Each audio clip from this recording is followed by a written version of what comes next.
দিব লাগিব বাকি সুবিধা দিয়া নিদিয়া বেলেগ কথা আৰু সেই আৰ্হিতে ডাইৰেক্টৰ টেকনিকেল এডুকেশ্যনৰ আণ্ডাৰত যিমানখিনি প্ৰফেচাৰ আছিলে এছিষ্টেণ্ট প্ৰফেচাৰ আছিলে লেকচাৰাৰ আছিলে তেওঁলোকক সিমান হাৰত ইউজিচি AICT স্কেলত দৰমহা দি আছিলে কালিলৈকে যেতিয়ালৈকে কণ্টেক্সুৱেল হৈ আছিলে আপোনালোকৰ ক্ষেত্ৰতো একেই আপোনালোকক কিয় দিব নোৱাৰে এইটো কেৱল এটাই কথা হৈছে যে আপোনালোকে সিমানখিনি জোৰে আপোনালোকে চিঞৰিব পৰা নাই আপোনালোকে ভাবিছে যে আজি আমি বহুত ব্যক্তি আহিছো আমাৰ কথা আজি শুনিব মুঠেই নহয় কাৰ্যক্ষেত্ৰত আপোনালোকে সকীয়াই দিবই পাৰিব তেওঁলোকৰ সিংহাসন কপাই দিব লাগিব তেতিয়াহে আপোনালোকৰ সমস্যা সমাধান হ'ব যোৱা সময়ছোৱাত আমিও বিভিন্ন পৰ্যায়ত আমি সংগ্ৰাম কৰিছো যোৱা পাৰ্লিয়ামেণ্ট ইলেকশ্যনত এটা বেলেগ ধৰণৰ অনুভৱ হৈছে মই আপোনালোকক শ্বেয়াৰ কৰিব ওলাইছো আমি যেতিয়া দেখা পালো যে NPSৰ বিপক্ষত হোৱা সংগ্ৰামখনত অসম চৰকাৰ তথা ভাৰত চৰকাৰে একো কাম কৰা নাই তেতিয়া আমি কি কৰিলো যে ভোট ফৰ UPS আমি দাবী কৰিলো আমি এটা সাধাৰণ বাৰ্তা দিলো যে আমাৰ কৰ্মচাৰীসকলক যে যিসকলে ইলেকশ্যনত কাম কৰি থাকে তেওঁলোকে বেলট ভোট দিয়ক বেলট ভোটটোৱে আমাৰ প্ৰতিবাদ হয় বেলট ভোট আগৰ ইলেকশ্যনবিলাকত গোটেই অসমৰ ভিতৰত 5,000 6,000 7,000 এই কাৰণে যে যিটো তিক্ততাপূৰ্ণ পৰিৱেশত আমি ইলেকশ্যনত যোগদান কৰিবলগীয়া হয় কাম সম্পাদনটো তাতে ভোট দিয়াৰ মানসিকতাই নাথাকে আমাৰ গতিকে সেইকাৰণে আমি বাদ দিয়া যায় কিন্তু যোৱাবাৰ কি হৈছে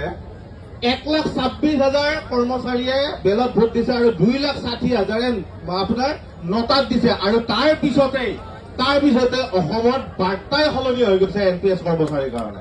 মই আপোনালোকক অনুৰোধ জনাওক এই বাৰ্তাটো আপোনালোকে আপোনালোকৰ বাকীসকলকো জনাওক প্ৰত্যেক আপোনালোকে চাব আপোনালোক 25,000 26,000 ব্যক্তি নহয় 25,000 26,000 লগত থকা ঘৰৰ পৰিয়াল সকলো একোটা ভোটাৰ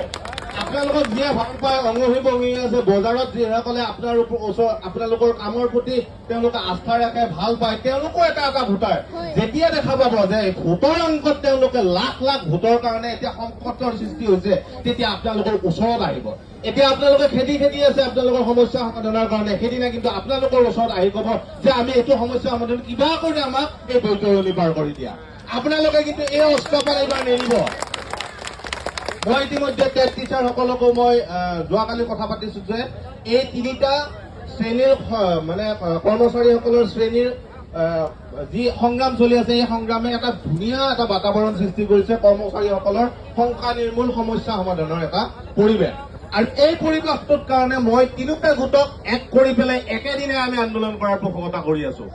আৰু সেইদিনা যদি অসমৰ ইমূৰৰ পৰা শদিয়াৰ পৰা ধুবুৰীলৈ পাহাৰে ভৈয়ামে সকলো অঞ্চলতে যদি চৰকাৰী ব্যৱস্থাটো স্তব্ধ হৈ যাব আপোনালোকে চাব আপোনালোকৰ সমস্যা সমাধান কৰিব এইকাৰণে কৰিব যে আপোনালোকৰ মানুহৰ সংখ্যা কম আপোনালোকৰ 26,000 ইমান মানুহ নহয় আৰু ফাইনেন্সিয়েলি অসম চৰকাৰে একো বাৰ্ডেন নাযায় কাৰণ ইতিমধ্যে আপোনালোকে বহুতখিনি পাই আছে অলপ কিবাহে পাব এডিশ্যনেলি বহুত বাৰ্ডেন নহয় NPS to UPS হোৱাটো এটা ডাঙৰ সমস্যা এইটো ৰাষ্ট্ৰীয় ভিত্তিক সমস্যা গতিকে সেইটো সমাধানৰ ক্ষেত্ৰত ৰাষ্ট্ৰীয় চৰকাৰ আৰু ৰাজ্যিক চৰকাৰৰ উভয়তীয়া প্ৰচেষ্টা লাগিব কিন্তু আপোনালোকৰ সমস্যা সমাধানৰ কাৰণে কোনো গুৰুত্বপূৰ্ণ বিষয়েই নহয় যদিহে চৰকাৰ সৈমান হয় যদিহে যিসকলে তেওঁলোকক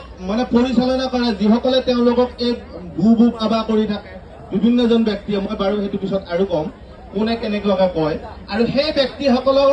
মনত যেতিয়া শংকা হ'ব যে এইবাৰ আমাৰ সান্দহ খোৱা বালি গ'ল সেইদিনা আপোনালোকৰ চাব যে আপোনালোকৰ সমস্যা সমাধান হ'ব